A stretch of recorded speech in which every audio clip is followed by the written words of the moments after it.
Not a giant company yourself, maybe small. Do you think you can do acquisition, or is that outside your reach? Well, the answer is it's not. You can do acquisition. Now, you've probably been reading all through the industry, if you go on Facebook groups and stuff, about, these high multiples of EBITDA and PE companies, private equity companies, chasing after all these companies. Well, that's true, but things are beginning to change in the marketplace as things calm down or heading towards recession.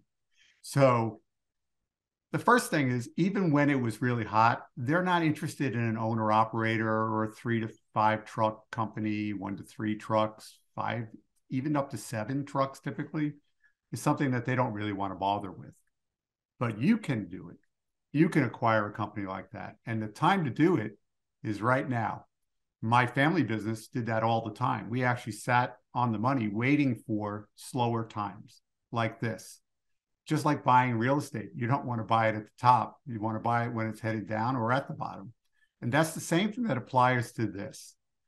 So you're thinking, why would somebody sell you their business?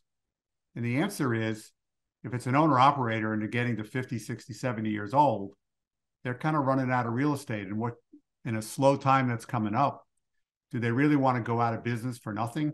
Or are they just being worn out? Then if you decide to go to 1 to 3 trucks or 3 to 5 trucks, even again, up to 7 trucks, the reality is that there's multiple ways to do it, what I call a spectrum of acquisition. You can buy inactive phone numbers.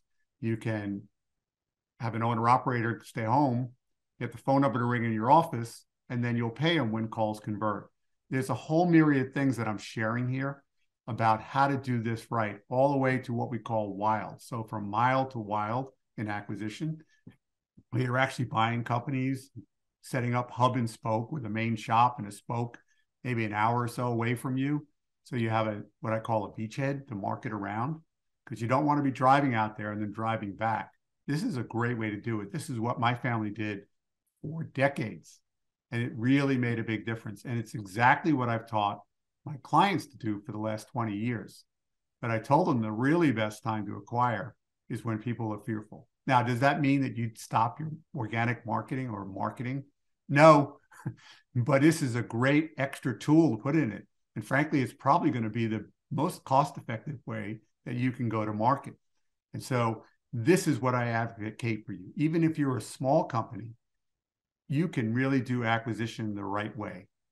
Let's get started.